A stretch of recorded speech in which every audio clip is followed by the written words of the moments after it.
Mon nom est Mike Ouellette, je suis natif de Matane en Gaspésie.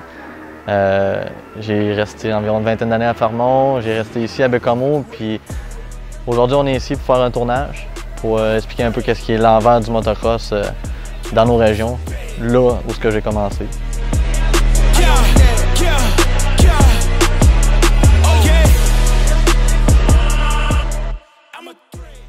À quel âge j'ai commencé le sport? Je te dirais que quand on est tout le temps petit jeune, on écoute des vidéos, c'est ce qui nous pousse, c'est ce qui nous fait rêver. Donc à 13 ans, non, excuse, à 14 ans, j'ai eu ma première petite moto dont je me suis cassé la jambe.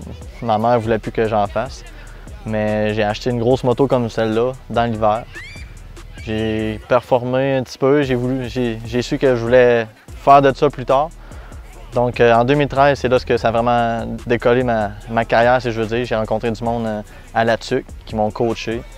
Puis en 2015, j'ai rentré sur le Milo Land Tour au Québec. Donc là, j'ai une lancée quand même assez exceptionnelle. Autrement dit, j'ai débuté à Fermont avec deux de mes amis qui m'ont montré comment faire de la motocross. Dont là, j'ai pogné comme la piqueuse, si on veut. J'ai trouvé une vieille rampe dans le bois. J'ai dit, je vais la sortir de là, je vais commencer à en faire. Puis c'est sûr que c'était une petite distance que je faisais dans le temps. J'avais environ 15 ans. Puis j'ai commencé à aimer ça. J'ai sauté de plus en plus haut, plus en plus loin. Lâcher une jambe, lâcher un bras, là, on trouvait que le feeling était bon. Puis j'ai commencé à faire des plus grosses figures que je voyais dans les vidéos. J'ai vu que j'avais un certain talent. L'opportunité que j'ai eue de déménager à Bécomo avec un emploi m'a juste aidé. Je suis venu ici à Bécomo. J'avais déjà des amis ici auparavant, donc j'ai eu un lien d'amitié avec la piste de motocross dont j'ai pu installer une rampe, un landing pour pratiquer. Fait que c'était quand même assez constant. Puis j'ai pratiqué à chaque fin de semaine, en semaine quand je pouvais. Ensuite, j'étais allé à la TUC pour rencontrer Jean-François Quentin, un ancien qui faisait du freestyle, qui m'a comme coaché. Donc les fins de semaine, c'était chez eux, en semaine, c'était chez nous. Puis, c'est ça, j'ai pratiqué beaucoup aussi au niveau de la piste de motocross de Bécomo. 2 ans plus tard, j'ai eu une opportunité avec le Milo Land Tour en 2015 d'aller performer en spectacle tout au long de l'été. C'est une opportunité que j'ai su saisir parce que depuis ce 2015-là, j'ai une montée en flèche. J'ai déménagé de Bécomo. Je me suis pratiqué un petit peu partout au Québec. J'ai eu l'opportunité d'aller faire des séries de shows, si on veut, aux États-Unis. J'ai fait des shows dans les Caraïbes aussi. Donc, ça m'a permis, tout ce petit chemin-là m'a permis de me rendre à où je suis présentement.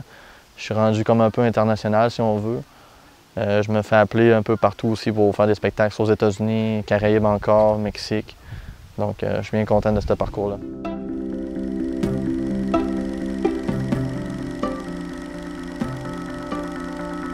Le motocross est un sport extrême de compétition motocycliste consistant en une course de vitesse sur un circuit tout-terrain accidenté.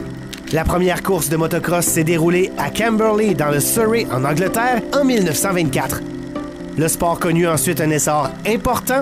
Il gagna peu à peu l'Europe centrale, puis les États-Unis, où il a attiré un nombre croissant de pratiquants.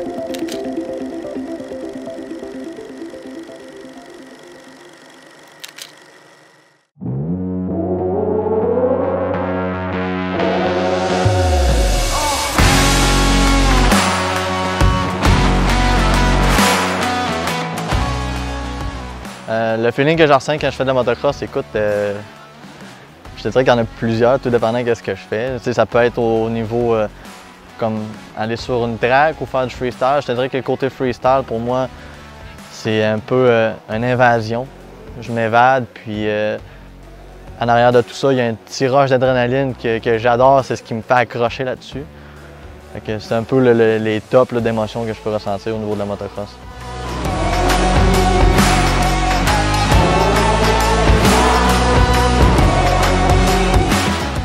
Mon premier backflip ou toute qu'une histoire, je pense. Parce que quand tu grandis dans le monde du freestyle, tout le monde est axé sur le backflip. Si tu fais des spectacles mais tu fais pas de backflip, tu es comme un peu à part. Donc, moi, j'ai toujours dit je vais le faire pour moi et non pour les autres. Donc, j'ai quand même pris un certain temps avant de me lancer à faire des backflips. Mais ça a commencé, j'avais des amis en Beauce qui ont un foam pit, un bac de mousse que tu peux atterrir dedans. Donc, je les ai contactés, je suis allé là-bas. On a fait les premiers essais à, je te dirais, 35-40 pieds.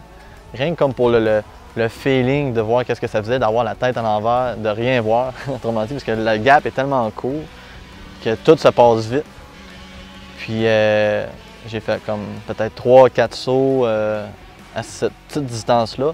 Ensuite, je me suis lancé à 75 pieds, qui est la pleine longueur qu'on saute en spectacle. Puis ouais, le premier saut là, que j'ai tiré, là, le feeling était quand même bon, mais je savais que ça ne tournait pas complètement. J'ai vraiment comme atterri la face première dans le fond. Là. Puis le monde pense que c'est smooth à atterrir là-dedans, mais c'est aucunement ça. Tu veux pas atterrir là-dedans. Ça brasse, ça arrête sec. Ton corps va directement dans ton bike. Fait qu'il faut vraiment que tu sois comme padé en culotte de hockey, des coudes, un casque pas de palette. Fait qu'il faut vraiment que tu sois prêt pour aller à la guerre quand tu vas dans le fond de pit. Puis un coup, t'en tires un, t'en tires quand même plusieurs, tu comprends un peu qu'est-ce que tu fais. Mais j'ai eu quand même des coachs au courant de tout ça qui m'ont expliqué comment contrôler un backflip. C'est un peu ce qui est le plus important là-dedans. Parce que chaque rampe est différente, chaque setup. Donc, il faut que tu comprennes comment le tirer, le freiner ou l'accélérer, tout dépendant de la vitesse de rotation que tu vas sortir. Puis surtout, il faut que tu flippes droit. Fait aussitôt, c'est un peu comme en snowboard ou peu importe le sport, si tu commences croche, tu vas finir croche. Puis à la hauteur et la longueur qu'on saute, tu veux pas que ça arrive parce que c'est des blessures majeures qui peuvent coûter ta carrière ou peut-être un décès. C'est un peu le parcours que j'ai eu. Puis j'ai fait environ 2 ans de flip straight qu'on appelle. En bon terme, c'est juste des backflips droits. Ensuite, j'ai décidé d'annexer des figures à l'envers. Mais j'étais tellement focus sur qu'est-ce que je voulais faire que j'allais au gym puis je faisais juste pratiquer les mouvements que j'avais besoin de faire. Que quand j'arrivais sur la terre, ça me prenait entre 5 ou 10 sauts puis je l'avais comme ça. Fait que quand tu es focus, ça te permet d'avoir tes figures un petit peu plus aisément.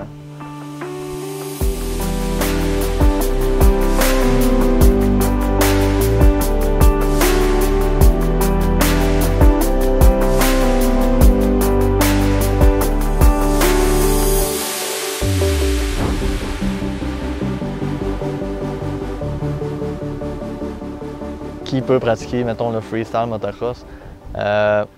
Écoute, je veux pas dire tout le monde, mais je pense que quand tu veux, tu peux. Puis c'est sûr qu'il y a beaucoup de pratique en arrière de tout ça. Moi, je crois qu'il y a des jeunes qui... J'ai essayé d'en coacher, mais je crois qu'il y a des jeunes qui essayent de trop aller vite, ce qu'il faut pas. Puis si, exemple, tu es une personne qui apprend vite ou qui écoute très bien, je pense que tu peux quand même performer assez bien. T'sais. On a quand même les... Rendu en 2021, on a quand même les bons moyens pour évoluer assez vite. Je veux dire, on est rendu avec des airbag landing, c'est comme vraiment un coussin gonflable que tu peux atterrir dessus. J'en ai fait l'acquisition, pourquoi? Parce que côté pratique, ça va... Parce que le freestyle, c'est une game qui est mentale beaucoup. Fait que si tu peux enlever tout ce qui est problème dans ta tête au niveau je vais t'atterrir trop loin, pas assez loin, c'est du sable, c'est dur, ça va faire mal. Tandis que t'atterrir sur une balloune, tu te concentres moins un peu là-dessus, fait que ça peut t'aider à performer mieux dans les airs et à comprendre un peu qu'est-ce que tu vas faire. Fait que de là, si tu veux, tu peux. Il faut juste que tu écoutes les conseils de ceux qui sont meilleurs que toi. Un peu qu'est-ce que j'ai fait. Là. Mais c'est sûr que ça prend une petite base côté motocross. Souvent, c'est le monde de course qui vont débuter, puis ils vont enchaîner avec le freestyle, ce qui va être plus facile un petit peu.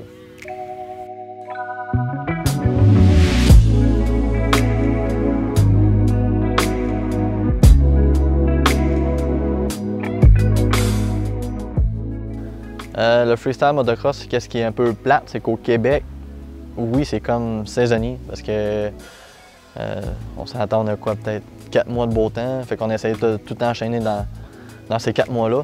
Sauf que, pas l'hiver passé, l'autre année, en 2019, j'ai fait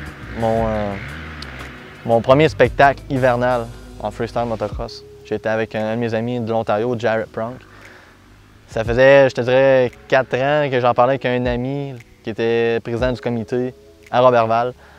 On a décidé d'enchaîner ça, de se dire go, on le fait parce que ça va être... C'est pas une première, mais je te dirais dans les 10 dernières années, 12 dernières années, ça en est une parce qu'il n'y a plus personne qui fait ça. Donc on a vu que tout était possible, on l'a fait. Très beau week-end, tout s'est bien déroulé, c'était pareil comme en été. Donc, comme j'ai dit tantôt, si on veut, on peut. C'est sûr que des fois, quand il fait moins 40, c'est moins plaisant un petit peu, mais les températures sont là. Mettons, février-mars, c'est juste parfait. Puis, qu'est-ce qui est pour ma part? J'avais un petit secret que j'ai commencé à dévoiler. C'est vu que j'en fais beaucoup l'été, j'allais souvent en Floride, je pense. Mes 3-4 dernières années, j'étais tout le temps en Floride pour faire des spectacles ou pratiquer. Donc, j'étais vraiment assidu au motocross. Sauf que l'année passée, je me suis dit que j'étais juste un peu tanné de voyager. Floride, Québec, fait 5000-6000 km. Fait que je me suis dit, je vais acheter une motoneige, je vais l'équiper, je vais la modifier pour faire des spectacles de freestyle l'hiver. Donc, je serais capable de faire ça au Québec. Fait que je vais mixer un peu les deux, motocross et, mettons, motoneige. Fait que ça va me garder quand même un peu dans la variante freestyle. C'est pas le même poids, c'est pas les mêmes affaires, mais les trucs restent les mêmes pareil. Donc, côté moto, oui, c'est dur d'en faire l'hiver, mais tout se peut, mais dans le printemps. Fait que c'est pour ça qu'on peut varier avec une motoneige.